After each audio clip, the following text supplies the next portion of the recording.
Olá pessoal, bem-vindos à segunda parte da disciplina de Natureza da Informação sobre o DNA. A aula de hoje é sobre DNA e informação. Nós vimos na primeira parte que o DNA, né, a estrutura física e química do DNA, como é que ela funciona, né, no seu formato inclusive físico, tá?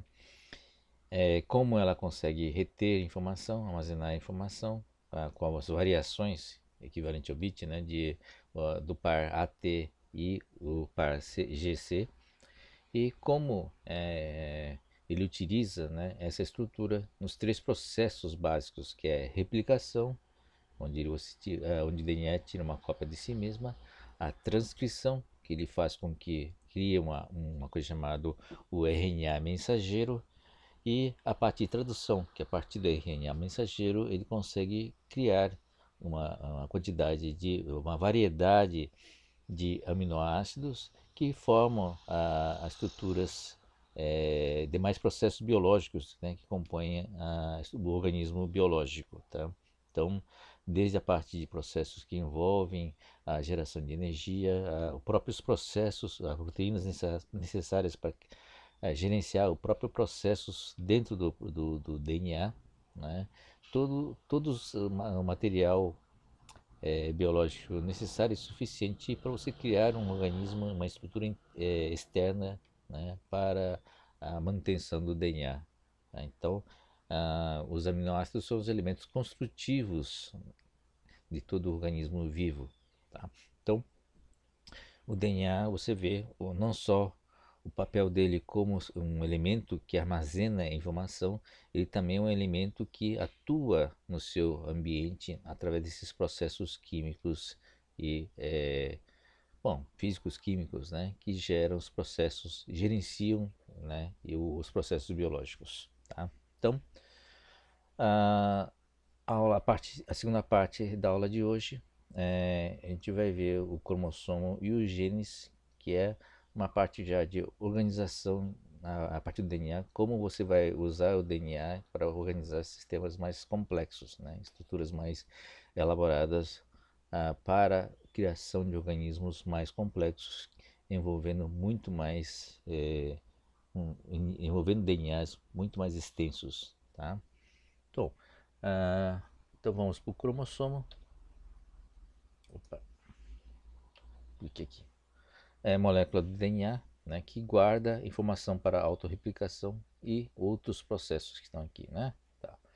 Bom, ah, sobre a sua localização, nós temos dois tipos de cromossomos, procariontes, que são os cromossomos que estão no citoplasma, e o eucariontes, que estão no núcleo e nas mitocôndrias e cloroplastos. Tá? Então, esses são os dois tipos que são classificados em função da sua localização.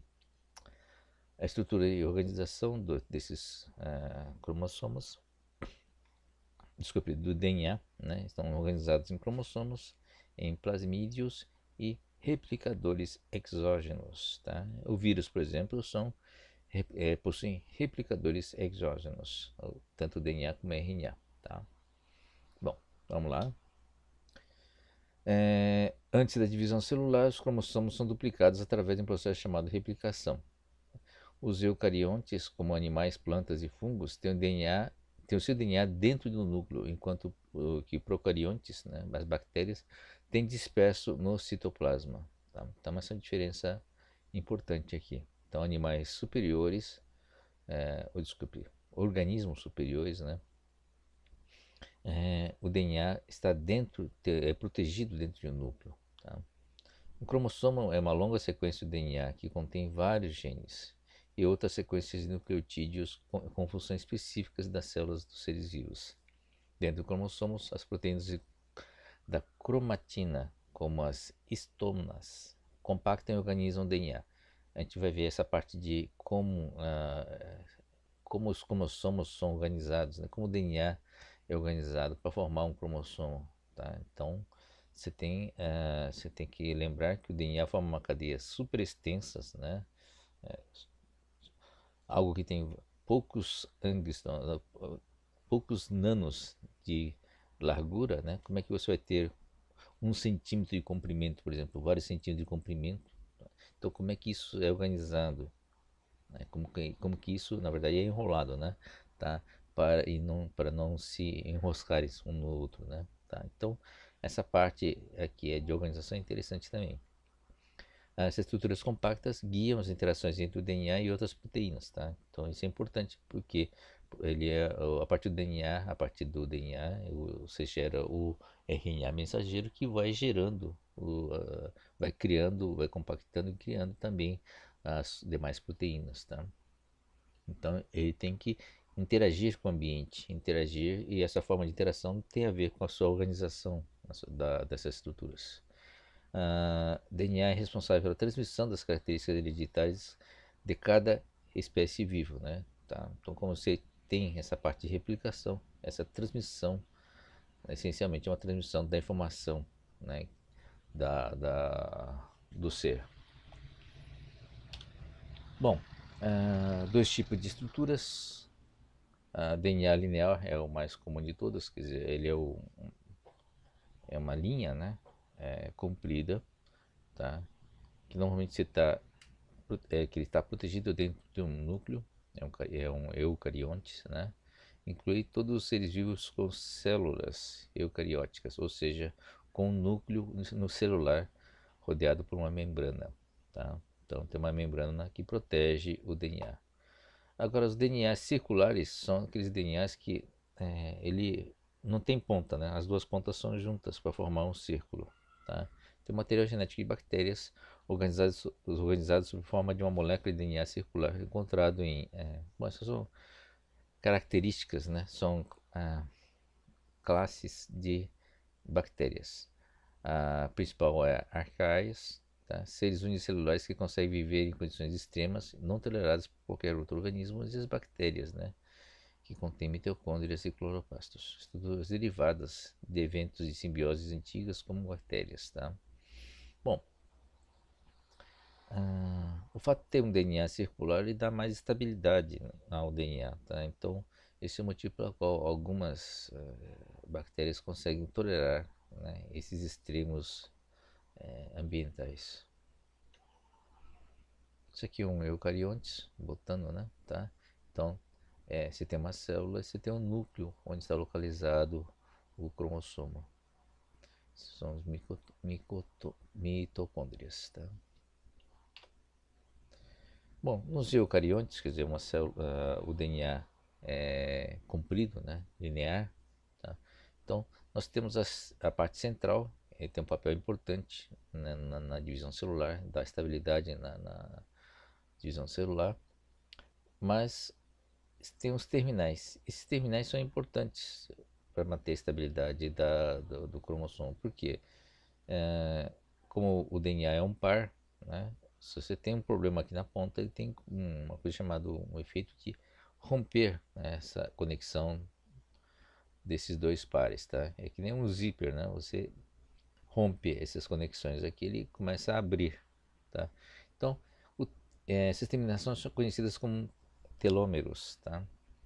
E nos eucariontes, esses que são cromossomos lineares, tá?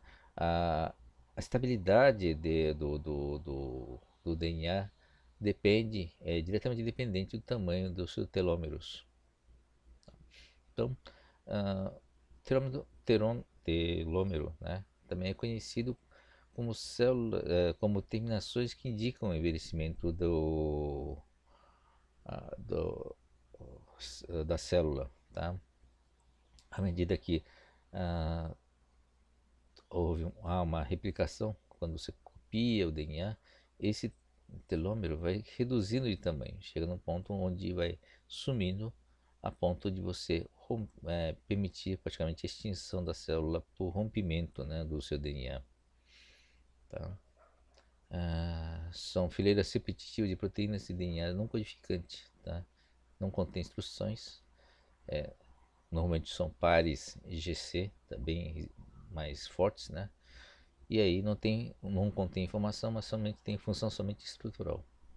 Nos eucariontes, uma grande porcentagem do tamanho total do genoma de muitos organismos é composto por DNA não codificante, tá? Então, DNA estruturante, que forma extremidades e cromossomos, né? Sua principal função é manter a estabilidade estrutural do cromossomo. Centrômero, essa parte central também, né? A região mais condensada do cromossomo, normalmente também tem um papel fundamental, principalmente na divisão celular, tá? Quando ocorre uma divisão celular, é o elemento central aqui que mantém a estabilidade dessa divisão, o controle e a estabilidade da divisão celular. Tá? Aqui é o procariontes, que é uma célula de bactéria, né? Você tem aqui um cromossomo circular, tá?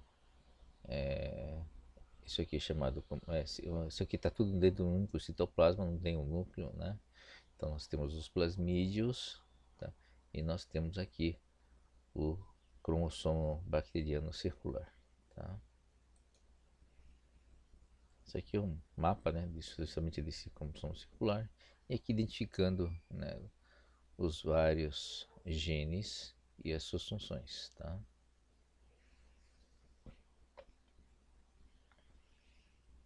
Seguinte, agora vamos conversar sobre o empacotamento do DNA, né? Tá? Então são vários mecanismos, vários processos que permitem, né, a sua organização e empacotamento. Então, esse é o DNA, tá? com, com os pares, os BPs, né? Os pares AT e GC. Nós temos quase 2 nanos aqui de largura e comprimento aqui de vários centímetros, dependendo do organismo, né? Então, e aqui você tem uma coisa chamada cromatina, que tem o papel de permitir o enrolamento, né, desses segmentos aqui do DNA, e vai sendo enrolado e depois empacotados. Você vai enrolando e depois vai encadeando esses caras, assim, organizando assim, de forma a formar um conjunto.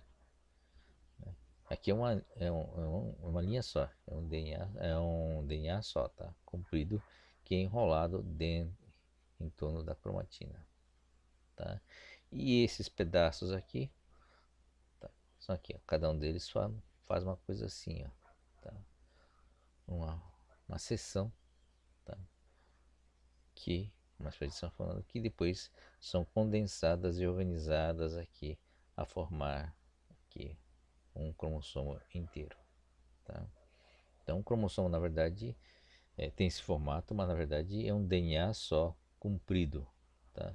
O centrômero está aqui no meio, tá?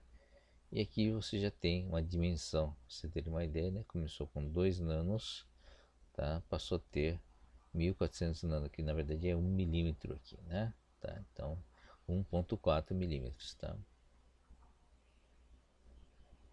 Desculpe, é micron, né? Aqui é 1,4 microns. Bom, isso aqui já é uma foto, né, de um cromossomo. Como são lineares, tá? As células podem se dividir por um número limitado de vezes. O tamanho de telômeros, lembra, né, define quantas vezes a célula se divide. Porém, a telomerase pode manter o telômero grande. Tá? A célula poderia se dividir quantas vezes quisesse e faria imortal. Tá? Bom, o motivo de esses telômeros aqui, né, de você ter essas limitações no número de divisão celular, tem várias explicações evolutivas, né? Se você analisar a quantidade de informações que um cromossomo contém, a probabilidade de, ao longo dessas divisões, ocorrerem erros de cópia é muito grande. Tá? Então, qual a melhor forma de eliminar, né, essas células que vão se degradando, né, a informação vai se degradando ao tempo, é justamente fazer com que elas morram depois de alguns números de divisões. Então, isso é um processo evolutivo para garantir que as informações corretas sejam transmitidas sem, sem perdas, né, ou sem grandes deturpações na informação contida. Tá? Então, uma das questões, né, como manter isso aqui, telômeros, sem se degradar. Existe uma forma, né? O câncer é um deles, tá? Então, ah, um processo cancerígeno, umas células cancerígenas, esse processo aqui de morte por é, é, é, como chama? Por telomerase, né? Tá? Ele não ocorre. Não. Então, isso que provoca, na verdade, um crescimento dessas cânceres, desculpe, dessas células cancerosas. Tá? Esse aqui é um cromossomo humano, né? Nós temos 22 pares autossomos, ou seja, não sexuais, e um par alossomo, que é um par sexual. Então nós temos aqui 22 pares, tá? Então são cópias, tá? Então são cópias. Por isso que a maioria dos mamíferos não são diploides, são duas cópias, tá? E nós temos aqui, são 22 pares, e o último par aqui, um par que é o par sexual, tá? Que define ah, as características sexuais. Então nós temos aqui no total 23 pares, tá? Combinação XY para os homens e XX aqui para as mulheres. O DNA fica nessa forma condensada, né? Chamada mitótica também, para permitir que ocorra a divisão celular em iguais números de pares de cromossomos sejam transferidos. Tá? Genoma mitocondrial. Nos seres humanos e células eucarióticas em geral, o DNA é encontrado em duas localidades na célula. Tá? A principal é no núcleo, tá? E dentro das mitocôndrias. Tá? O DNA mitocondrial, localizado dentro da mitocôndria, tem múltiplas cópias e também é fortemente associado com o número de proteínas para formar um complexo conhecido como nucleóide. Tá? Então, não está só dentro do núcleo. O DNA mitocondrial é utilizado para fazer alguns estudos, algum rastreamento na parte de arqueologia genética. Tá? Então, essa é uma outra fonte interessante de informação. Bom, o que é um gene? Tá? Já vimos que é um cromossomo, mas o que é um gene? Gene é parte de um cromossomo que corresponde a uma função distinta. Quer dizer, tem uma parte do cromossomo que tem um papel distinto. Tá? Então, porque a gente tem que lembrar que dentro do cromossomo você tem muito DNA aqui, muito DNA, cuja função é estrutural, tá? Cuja função é manter a estabilidade do cromossomo. Agora tem parte do cromossomo que possui, de parte do DNA aqui, né? Que possui uma função específica, tá? Que possui características específicas ou tem um papel específico. E esse pedaço do DNA, do cromossomo, né? Que possui essas funções específicas, que consegue identificar essa função, é chamado de gene.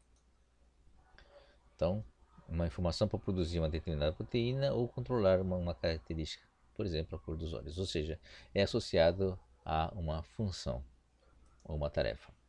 Tá? Os organismos têm muitas classes de genes diferentes. Tá? Então, de acordo com a função, você tem uma lista grande de papéis, né, ou de funções que esses genes podem representar. Tá? Vamos lá. Isso aqui é de uma bactéria, né? Tá? Uma bactéria comum. Ele tem um cromossomo circular. O tamanho do genoma do cromossomo inteiro é 4,6 milhões de pares base. Tá? Só para comparação, né? O ser humano tem 3,4 bilhões aqui, né? De bases pares, quase 1000 vezes mais, tá? E aqui dentro desses pares todos, né, do DNA, temos mais ou menos 4.300 genes, ou seja, que tem funções e tarefas específicas, tá? Dentro desses 4,6 milhões. Bom, o conteúdo de GC é um parâmetro importante para medir a estabilidade, né? O fato de ser circular já torna também mais estável do que os cromossomos lineares. E aqui está a lista, né, das funções desses genes com as ocorrências também. Então aqui tá papéis em processos biológicos, é o papel dos genes, né? Controle de metabolismo, tá? Tem alguns papéis nesses genes que fazem funções de manutenção, né, do DNA, tá? E assim por diante, tá? Mas interessante que normalmente sempre tem um trecho grande de genes com funções ainda desconhecidas. Isso porque até que não é tão ruim assim, principalmente porque organismos mais simples, como bactérias, são muito mais estudados, né? Você tem muito menos opções ou muito menos genes para serem estudados. Ah, tá. Continuando nessa classe de genes, nós temos uma planta, né, que está aqui. Você tem uma lista grande também, tá, de funções. Dois aqui, que é o maior de todos, é não classificado, ou seja, desconhecido, né? Tá? São 5 pares de cromossomos lineares, né? Bactérias são circulares. Aqui no planta já é um organismo que possui cromossomos lineares. Tá? Só para comparar com a bactéria, que tem 4,6 milhões, já passamos para 167 milhões. Tá? O número de genes é maior também, quase, né, 5 vezes, não mais do que 5 vezes, né, 6 vezes maior. Tá? Conteúdo GC, 47%. No caso dos nós, seres humanos, também, né, temos 3,4 bilhões de pares, mais ou menos 32 mil genes diferentes, conteúdo GC 43%, e aqui, né, onde uma grande parte dela você tem função desconhecida, né? Tá? Função desconhecida. Tá? Algumas são conhecidas, outras não. Função dos genes. Então vimos que tem papéis diferentes, quer dizer, se você pega um cromossomo inteiro e você identifica trechos desses cromossomos que tem uma característica, um papel que ele executa, a gente classifica ele como sendo genes e depois vê qual é a função desse gene. Tá? Alguns são necessários o tempo todo, pois faz parte do metabolismo, ou faz parte da manutenção da célula, ou faz parte de algum processo vital dentro do organismo. Outros, né, são ativados de acordo com o contexto, de acordo com a necessidade, de acordo com etapas da vida também. Tá? Algumas que têm função metabólica responsável pelo crescimento são ativos durante o crescimento, outros responsáveis pela atividade sexual, por exemplo, são ativados em determinadas épocas da vida. Tá? Então, os genes têm todo esse papel de regular esses processos todos. Ah,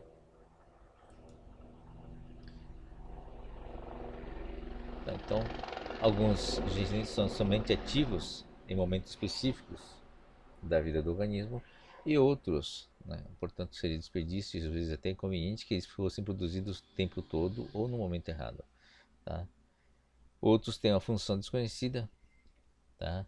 Provavelmente inibidos durante a evolução. O processo de evolução fez com que você tenha mutações e alguns genes perdem a função, mas continuam fazendo parte, continuam sendo copiados, né, no processo de renovação ou no processo de reprodução do DNA.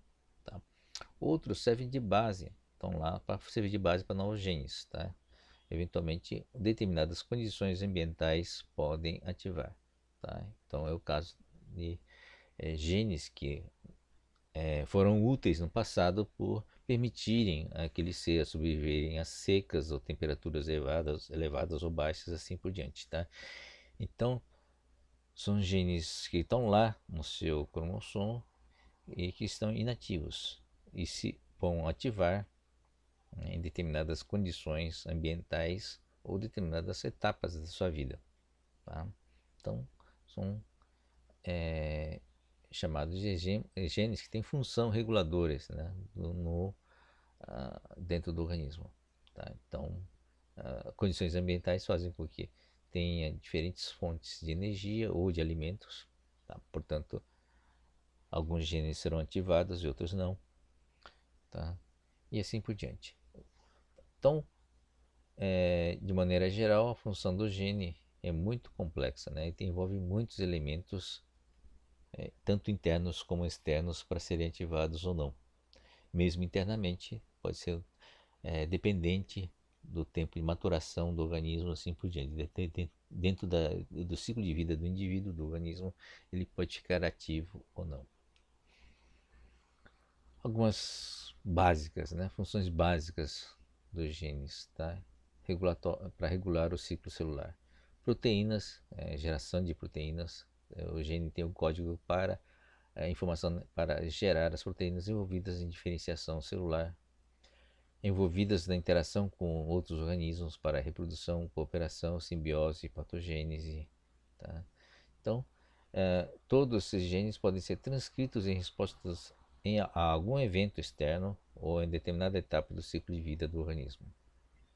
Aqui uma resposta codificada em gene com determinada patogenia, né? Tá? Então, invasão de um vírus, por exemplo, você pode ter essa informação já codificada no DNA para ter uma resposta a essas invasões. No genoma humano, né? Quanto desses genes, nós temos quase 30 mil genes, quantos são destinados para cada coisa, né? Bom, genes regulatórios têm função de regulação, mas não produz proteína, tá? O exons, tá? São genes, tá? Responsáveis pela produção de proteína, algumas proteínas específicas para a construção do organismo, a manutenção do organismo.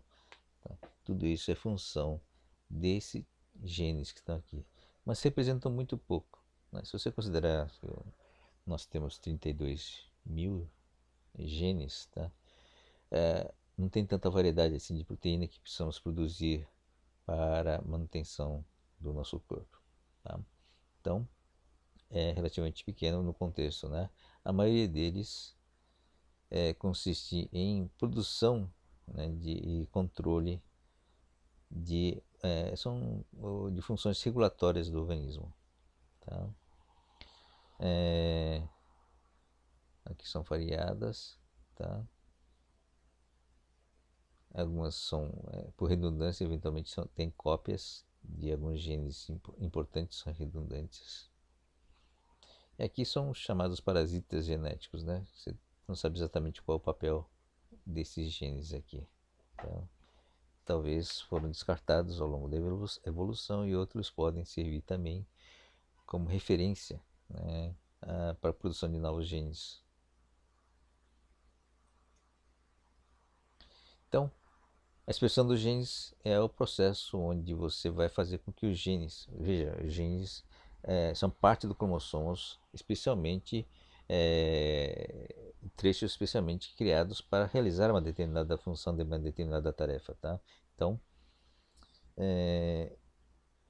necessariamente tem uma característica ativa, diferente de outras partes do DNA cuja função é somente estrutural, tá? Ou não tem função de gerar uma interação com outras cadeias de proteína. Tá?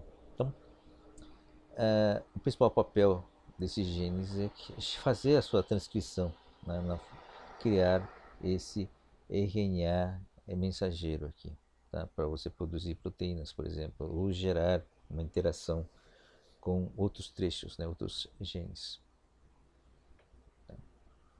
Então, tá aqui, né? Você abre pelo Major Groove, você começa a copiar, criar esse RNA, né, mensageiros. É o processo chamado transcrição, como já vimos antes. Aqui são hierarquia da informação, em termos de densidade de informação. Tem trecho do cromossomo que não contém informação, é somente estrutural, né, como já vimos antes. Cromossomo, tá? Então, o caso de ter aqui 2.000 genes, né? De 1 a 2.000 genes, tá aqui, cada cromossomo. Nós temos 23 cromossomos, tá? Então isso aqui é mais ou menos a ideia de o valor médio, né? De quantidade de genes por cromossomo.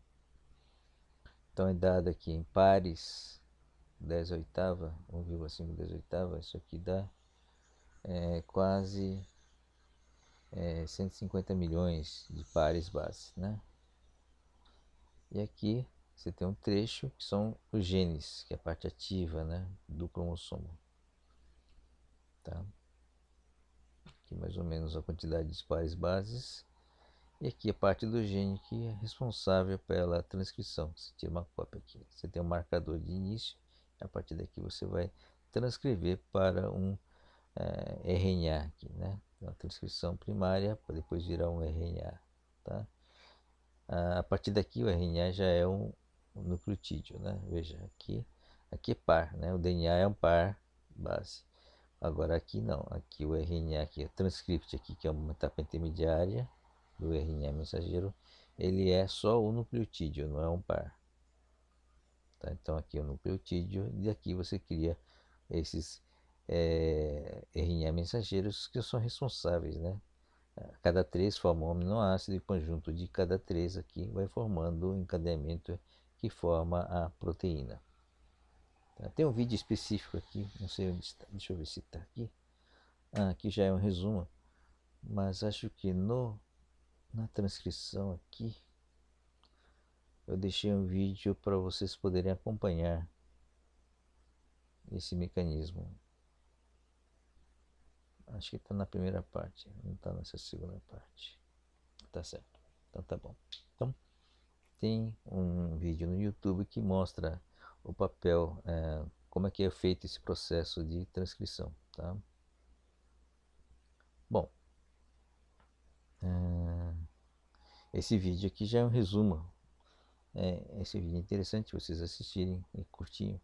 Mostra esse resumo que a gente viu até agora, né, do papel do DNA dentro da célula, com todos esses três processos, tá, de formação e criação dessas proteínas com animação em 3D. Uma coisa interessante que eu gostaria de um feedback de vocês é a eficiência, né, de se assistir um vídeo e comparado com as aulas. Tá? A aula normalmente é muito mais monótona, porque não tem recurso de animação nem nada e costuma durar muito tempo. Estamos já em 33 minutos de gravação. Tá? Então, esse é um feedback importante, inclusive para vocês mesmos, como para escolher qual o método que seria tão interessante para vocês poderem aprender, compreender uma determinada informação. Tá? Tem uma forma importante de comparação, porque as aulas de maneira geral que a gente está adotando costumam ser muito monótonas, tá? E